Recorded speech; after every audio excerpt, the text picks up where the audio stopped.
Heyo, welcome everyone to episode 72 of Today in the Scene. I'm Joe with Indie Arcade Wave, and I just want to say thank you for checking us out. 2021 has been a great year for us. We've grown the community a bunch, and I really enjoy everybody we've talked to. So if you haven't already, like, share, and subscribe. It means the world to us, and it super helps us out. We're going to bring somebody back that we've spoken to a bunch of times. He knows everything about the space. That's Adam Pratt from Arcade Heroes. And I just wanted to bring him on here to kind of recap 2021 and talk about what we are excited to see in 2022. So I guess without further ado, I'm going to bring him in here. How you doing, Adam? Good. How are you doing, Joe? I'm great. I'm glad we got on here. We can finally talk about this stuff. I know you've been putting out a ton of content on Arcade Heroes about what you've seen recently and kind of recapping the year. I know we talked about that a little bit. You're working on that. So I'll just first off have you reintroduce yourself for anyone that hasn't seen the other episodes we've done together so that they know who you are, and then we'll dive right in. Gotcha. Thanks for having me on once again, and hopefully keep it interesting for everybody. And so I'm Adam Pratt. I'm with arcadeheroes.com. And so it's a website that's been covering arcades since 2006, so 15 years now. And I also own my own arcade business. It's called Arcade Galactic. It used to be called Game Grid Arcade, but very long story as to why I had to change the name. And I have two locations, one of which I opened in 2020. And so just making life work that way. And I also occasionally write for Replay Magazine. And I've sold arcade machines before. I've done everything in this business except for make arcade games at this point. So maybe that'll happen one day. But that's a sum up of what I do. Yeah, I guess I wanted to congratulate you on 15 years. That's awesome. I know that just keeps growing for you every single year. And yeah, maybe you should make arcade games. Who knows? I would like to. I guess the first topic I wanted to cover was Exa Arcadia. I've been just seeing everyone talk about this. I've noticed tons of people searching on like YouTube and Google. It just seems like it keeps going up in trends. What are some of the biggest updates that we saw or heard about this year, as well as what do you know about what's in store for next year? Sure. So, like earlier this year, there was a trade show called Amusement Expo 2021, took place in Las Vegas. And that was the debut US event for the company. They've been around before that. For anybody unfamiliar with them, think of them as Neo Geo MVS, where that was SNK back in 1990, throughout all the 90s up to 2003. And they had a cartridge-based system that allowed for easy swapping, and it also allowed for more budget-minded titles. And it also saved operators a lot of money. That's where the Neo Geo was very successful in Latin and South America, and that allowed it to get into a lot of places. And that's one reason why King of Fighters is so popular in Latino communities, is just because that's what a lot of them grew up with. And they didn't really see Street Fighter or Virtua Fighter or Mortal Kombat necessarily, just because it was a lot easier to find something like King of Fighters. But the Exa Arcadia is essentially trying to do that for today. And one reason why they're doing that is because in Japan, for the past 10, almost 15 years, really, most Japanese arcade games have been on something akin to a subscription model. We call it revenue sharing in the business. And that's where the manufacturer will sell you a game, but then you have to make payments on it, at least payments for depending on how much it makes. And so they take a cut of how much it makes. And sometimes that even gets split between more than one developer. And so that's created a lot of pressure for Japanese arcade operators. And even before the pandemic, you might have read stories about how Japanese arcades were closing here and there. I mean, there's still a lot that have been out there. Even after the pandemic, there's still many that have managed to survive. But it's just made it really difficult for anybody who wants to open up an arcade in Japan to actually make enough money to pay themselves and all their other bills, because almost every game they have, unless they have nothing but older games, tends to be sending a lot of the money over to the manufacturers. And so the Exa Arcadia was made to bring that old business model back, but with newer hardware. It is PC based. And that allows the operators to buy brand new games without having to pay anybody else a fee or a cut of the revenues after they've already purchased it. So it's an old idea for today, but I guess reinvigorated. And so they launched back at the very end of 2019 with Occam Blue Type R, a shoot 'em up game. And a lot of the games that are on the platform are shoot 'em ups or shmups, as we call them here. Over there, they like to call them STGs. But they have other genres that they've been able to bring back that, at least here, we've barely seen a lot of these genres, like fighting games, the aforementioned shoot 'em ups, platformer games. I know they have some puzzle games in development and whatnot. And so it's looking to reinvigorate the joystick gaming space, as in US arcades usually have just had racing games and light gun games and occasionally a rhythm or dancing game. And that's kind of been it for the most part. I mean, once in a while you get a joystick control game, but it's fairly rare. And of course there's VR that's coming up from a lot of major manufacturers. And so I got to see their dedicated cabinets at Amusement Expo 2021, and then I met them again at IAAPA 2021, another trade show. IAAPA is essentially the E3 of the arcade industry. Obviously, this year it wasn't as big as it had been in the past. In 2019 was the largest I think they had in their 100-year history. And but still, it was nice to see and play those games. But as of this moment, I guess I should have looked this up prior. I think there's somewhere around 16 games that have been made available for it, or that you can purchase right now. And I'd have to do some counting there, but somewhere around 16 to 20 games. And then they've got a lot more in store for the future. But of course, thanks to the pandemic, a lot of things got delayed. Had that not been a pressure still going on, then there would have been a lot more games released this year. But from what I know, a lot of stuff's gotten pushed back to next year. And next year, we're looking at getting a lot of fighting games, one-on-one fighting games. And so one of those that I did get to play at the show was Samurai Showdown 5 Perfect, and by SNK. And so that is a major partner that they added to their roster of developers that have joined the platform. I mean, they have a lot of big names out of Japan already. They've been working with Cave and G.Rev, and they got Moss on board. But as I mentioned, SNK is one of those that announced earlier this year, and the first game was Samurai Showdown 5 Perfect. Unfortunately, I wasn't able to publish that footage of that game that I got to play, but it played beautifully and perfectly, no pun intended. And then I also got to play Crimson Katana Exa, which is known as a Kai Katana. That's a cave game, a cave shoot 'em up, and it just looked and played great. And that'll be coming next year. And let's see, they also mentioned, let's see here. Hello. My daughter here, I guess, wanting to join. So they've got, I got to play Cotton Rock and Roll, which is the 30th anniversary of Cotton. The Cute 'em up as it's sometimes called.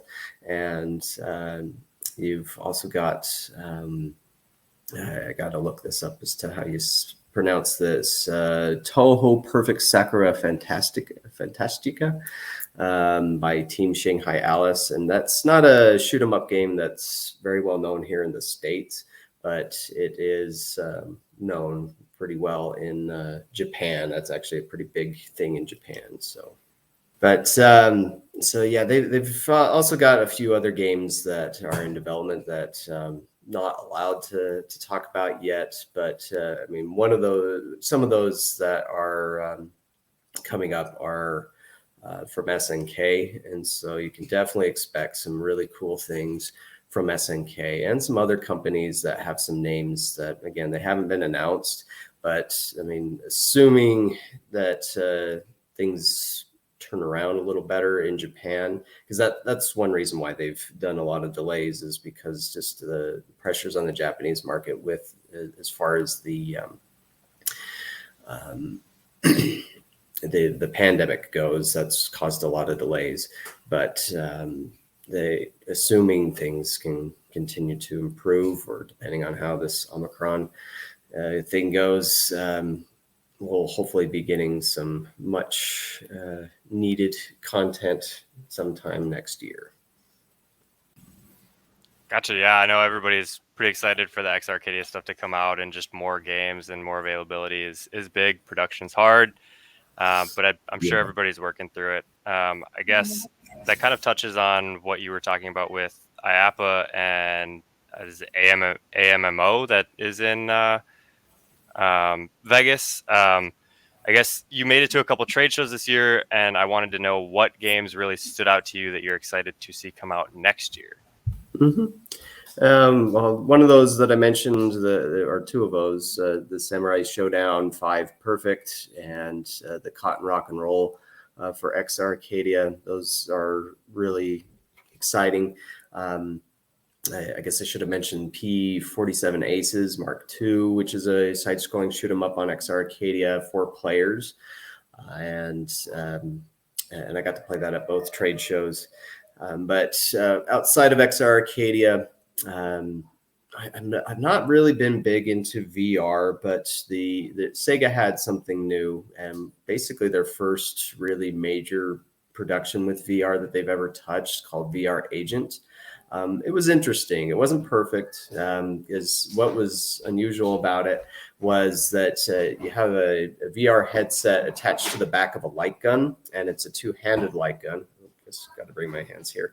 And so you hold the gun up to your face, and so you have the VR on your face here. And so it's interesting in that it has a first-person shooter game.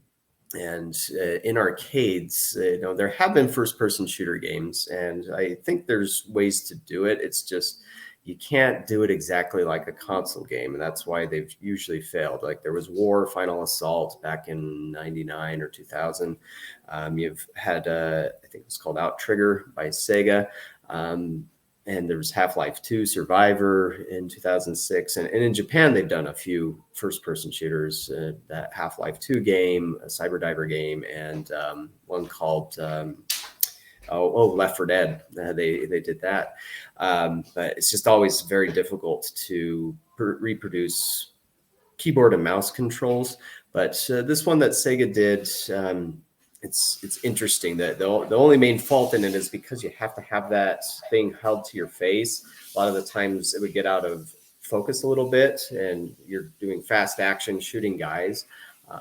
But that aside, it was actually pretty fun, and I like first-person shooters, and so it would have been interesting if they had the main model there, the 2-player model. What they had at the show is only a single player, but they're only releasing it as a 2-player, which can also link 2 units together.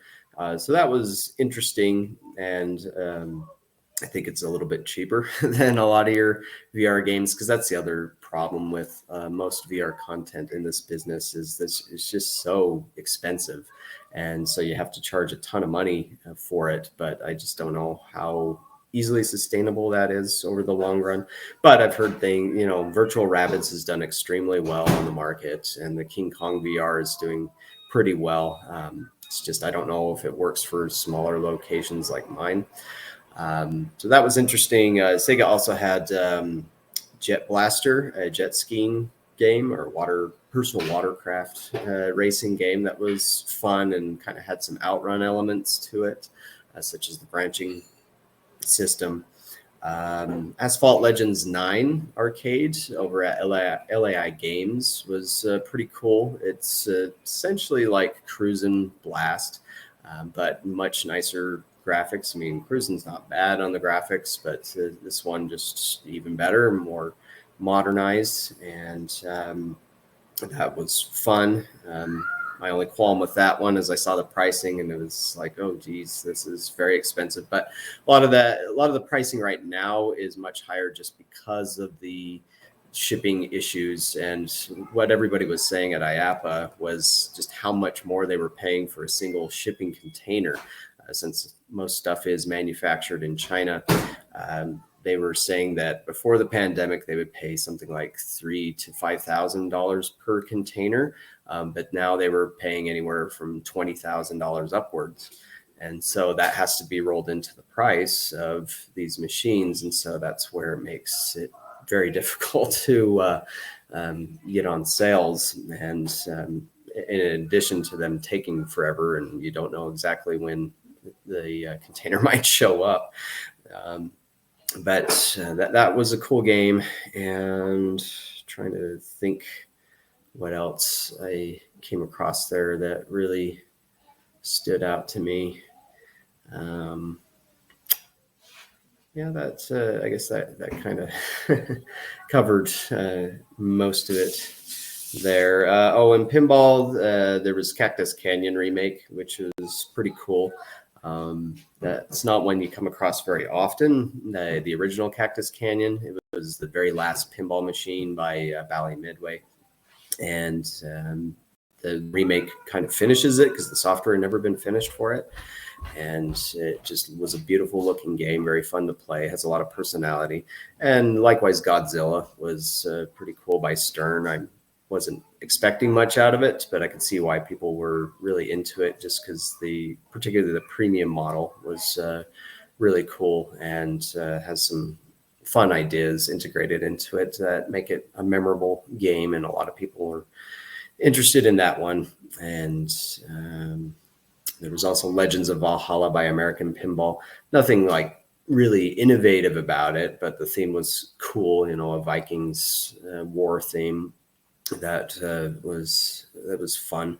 And that kind of covers most of what I saw there. That's coming in 2022. But there's a lot of things that have been announced that just, again, due to production issues or shipping issues, it's kind of unknown when it's going to be out. Just saying 2022 sometime.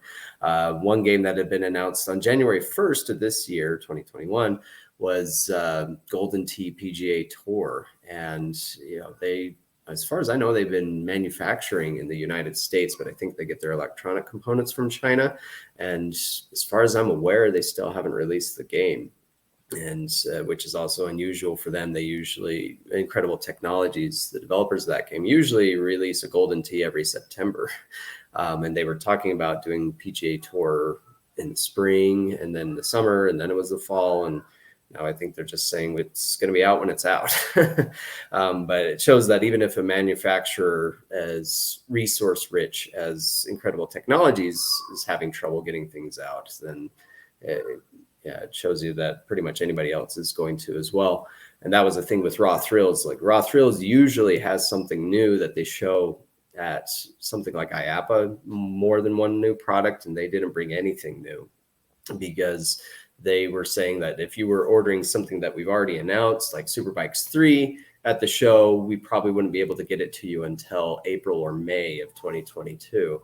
And so they didn't want to roll out new products that could take even longer to show up. But as I've mentioned on arcadeheroes.com, there are a couple of Raw Thrills games that have been seen on location tests recently, such as a standard version of Halo Fireteam Raven and a cabinet that looks a lot like the old Aliens Armageddon. And also just got information on a game that's the Furious. And so they've got a new racing game based on the Fast and Furious franchise, which they've done 3 times before. So this would be number 4. But I only got a shot from behind the cabinet. It's kind of an odd shot. And not of the game itself, so don't know much about that, but can safely assume it's like the old Fast and Furious games, just with newer graphics. So that'll come sometime in 2022 as well. Yeah, all super exciting stuff to see. And yeah, it really hurts that shipping has gone up so much, because it makes games that people want almost unaffordable to a lot of arcades. So you have to be like a major Dave and Buster's or something to even be able to get your hands on that kind of stuff.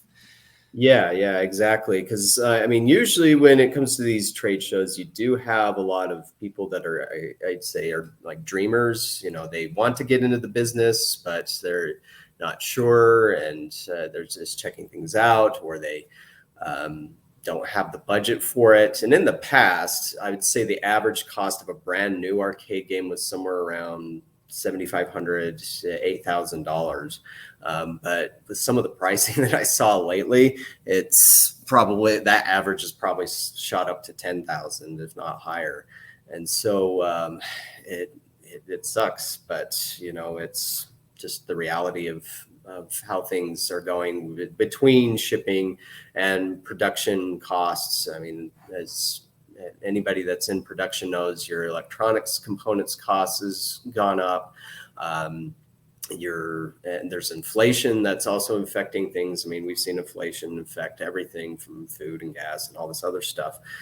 That's been a pressure as well. And I just had to get a new car recently, and I was absolutely shocked because as I was shopping around, there were a bunch of used cars that cost more than brand new cars, and I couldn't believe it. And so I actually ended up getting a new car because it was cheaper than buying a used car that, you know, maybe was $1,000 less than brand new, but it already had like 40,000 miles on it. Or there were some cars that had, you know, more than 50,000 miles on it that were still costing more than some brand new ones. And so I couldn't believe it.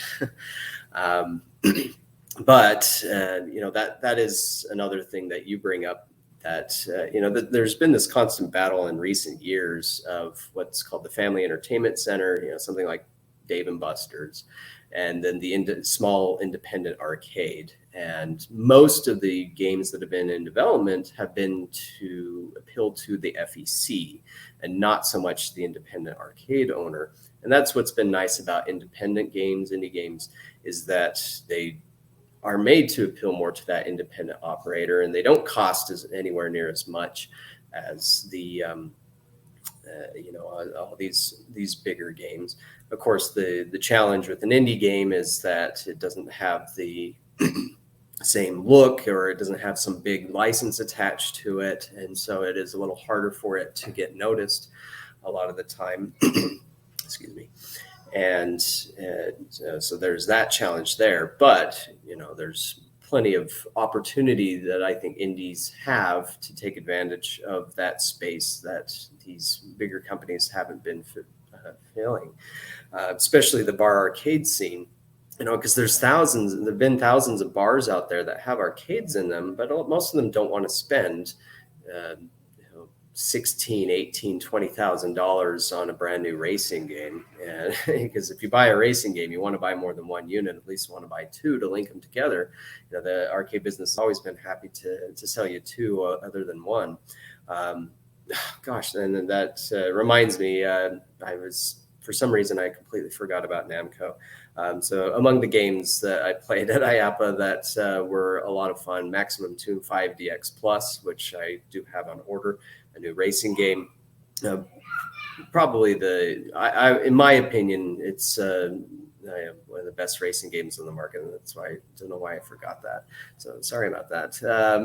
But it's just so detailed; it has so much content put into it that it's created a very loyal fan base of players, and I'm looking forward to getting that one. That's launching on January 12th, 2022, and so I hope to get my upgrade kits in for that soon. And then they also introduced Pac-Man Battle Royale Championship, which is a sequel to Pac-Man Battle Royale, and that game was released in 2011, and so almost 10 years later, but it's a higher definition version and just adds a other bunch of bells and whistles to the game that really makes it a perfect game for bar arcades, multiplayer, and it'll support up to 8 players. So kind of taking a page from Killer Queen as far as getting that many players together. But at least the Pac-Man game from Namco's side, it also is a more affordable machine than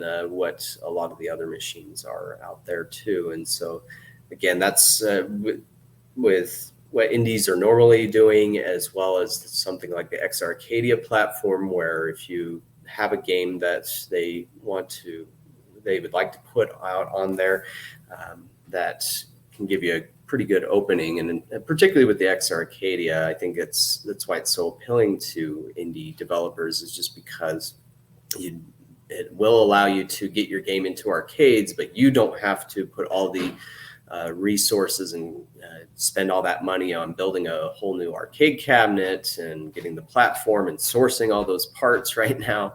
And so that gets to be X's thing as far as handling all that side. And you just have to worry more about getting the software side right. But if you look at the XR roster, there are a lot of games on there that are considered indies on the PC or console side of things.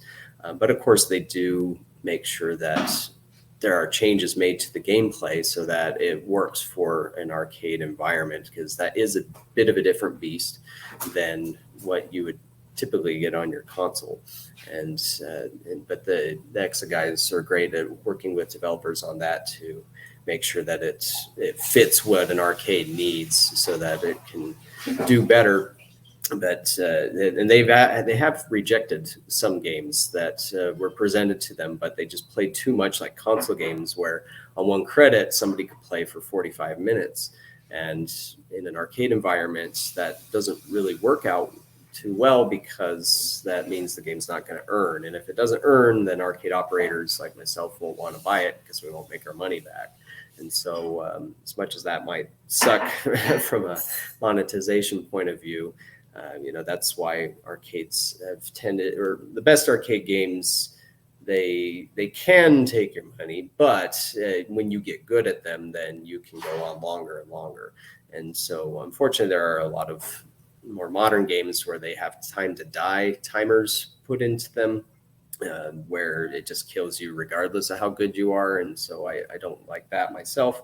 And there was one game I played at IAAPA that was just crazy on how that was, called Elevator Action Invasion by Eunice. And it just, like, I was shooting this helicopter boss that shows up maybe a minute into gameplay, and didn't matter how much I was shooting it, it wouldn't destroy it, and it would hit me and take my health down, and I was dead fairly quickly, and that was frustrating, not fun. So it's about finding that balance, but I'm getting off on a tangent. Yeah, I mean, I think you made a really, really good point with the indie space. Just like, I mean, if a cabinet is $20,000-$30,000, that's really going to push the little guy out. But people talk about how the indie games are expensive at $5,000-$6,000, but that's a huge, huge difference in price. And you're right, it is about the license, the IP. And if you're an arcade that you want to build your community, those are great games to build your community around. They do really, really breed the multiplayer aspect, like Killer Queen or Galactic Battleground or Death Ball. I mean, you need multiple people to play these games for them to be really fun. So it just brings more people, it brings more friend groups in, and it does make a huge difference for the community of the arcade. I think the last thing that I wanted to talk about was the major changes and closures that we've seen in the arcade scene. We've seen tons in Japan, especially like some of the most iconic arcades in the world, basically in the Japanese space, have been closing down, but we also see more opening up. So kind of touch on that as to like what closed down this year that was crazy for people, that just amazed them that it happened, and what have you seen that's opening up? Yeah. So I've been doing my own year in review post for Arcade Heroes, and looking at the top 10 posts of the year. I usually do that. I'm usually not a top 10 listicle guy, but because oftentimes that's just based on opinion and conjecture. But at least with top 10 posts of the year, I can look at the data and say, okay, this is what people actually were reading. And so I like to look at that. But I was a little bit saddened to see that the top 2 stories on the site over the year involved location closures. One of those was the Museum of Pinball in, I think it was Banning, California, and they auctioned off all their machines. And, there was a lot of machines that they auctioned off, and then the pricing was made public because it was an auction.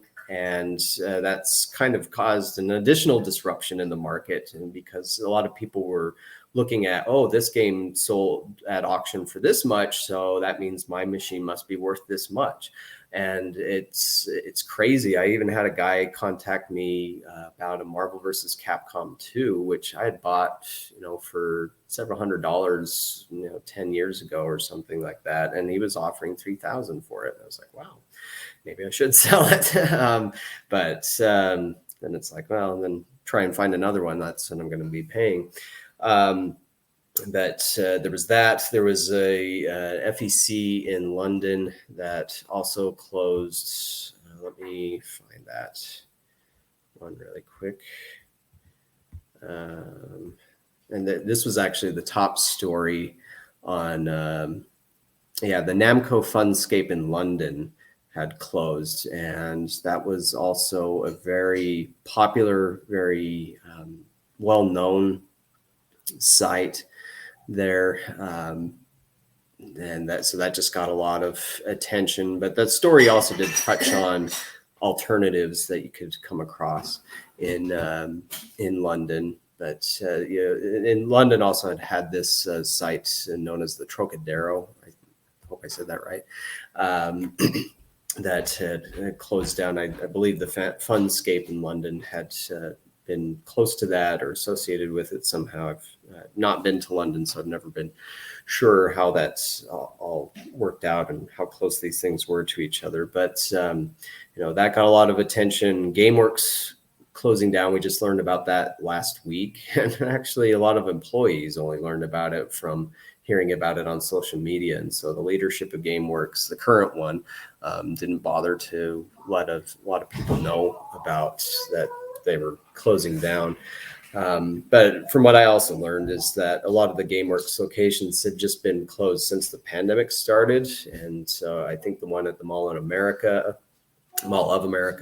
had been closed that long, and a couple of others just haven't been open for almost 2 years. And so I guess it wasn't a big surprise on those ones, but there were some other locations, like I think the Las Vegas one had been open.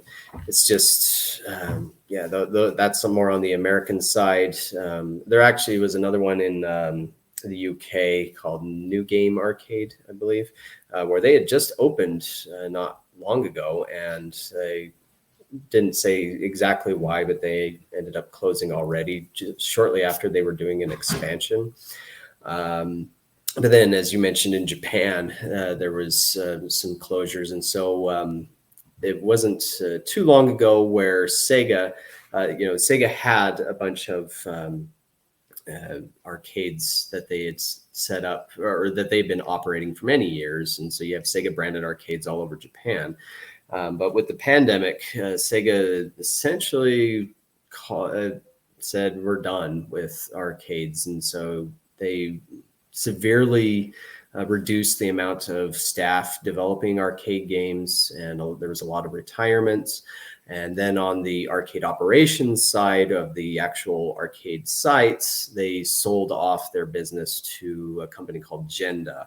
And so Genda, they had to take a look at what was working, what wasn't, and they've closed down some sites. But there was one in particular, the name is escaping me off the top of my head. I want to say it's in Shinjuku. I can't remember for certain. I should have looked that up beforehand. But either way, there was one that was set up in Japan that had just been a very big arcade and had a very, very good community around it. But apparently they just couldn't make it. But funny enough is that they closed that down, but then they opened it up. They opened up another one right across the street from it. It's just that the game selection is now very different. It doesn't have as many video games. And from what I recall, and hopefully I'm getting this right as to the exact location, I think it just has one floor of standard video games, and those video games are nothing but Bandai Namco's Gundam Extreme versus Boost 2. And so it's not quite the same, even though it's right across the street. But that's one thing to also keep in mind with some of these Japanese ones, is that they are, sometimes you have sites that were set up with very poor landlord or leasing agreements. And so the location was paying out way too much money just on rent. And so that's where they had to sometimes shut down and go somewhere else or get a new contract or something along those lines.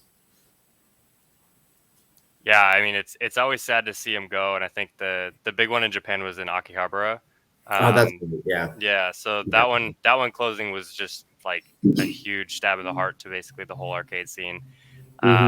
And yeah, I mean, I think that pretty much wraps up everything I wanted to talk about today.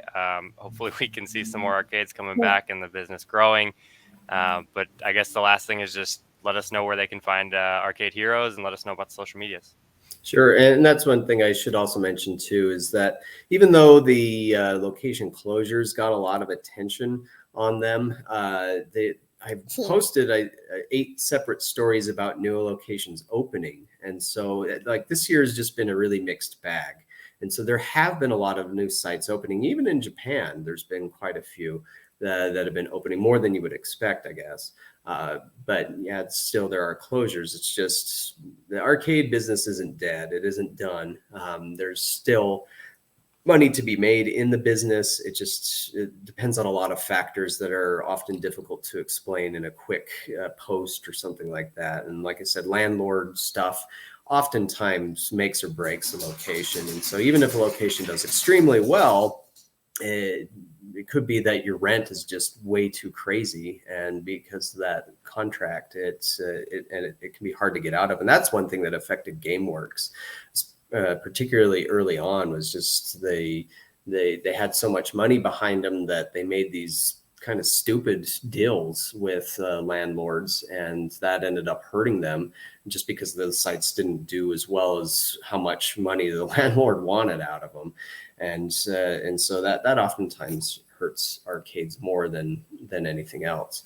But yeah, anyways, so yeah, keep an eye out for arcades opening out there. There are still many that are coming up, and we'll hear about more opening up in 2022. I've actually there's a couple that I know of right now, and I'm working on the next location watch post. And there's a big one that's just opened this week in Sanford, Florida, a giant arcade that I did get to go and see before, or when I was at IAAPA.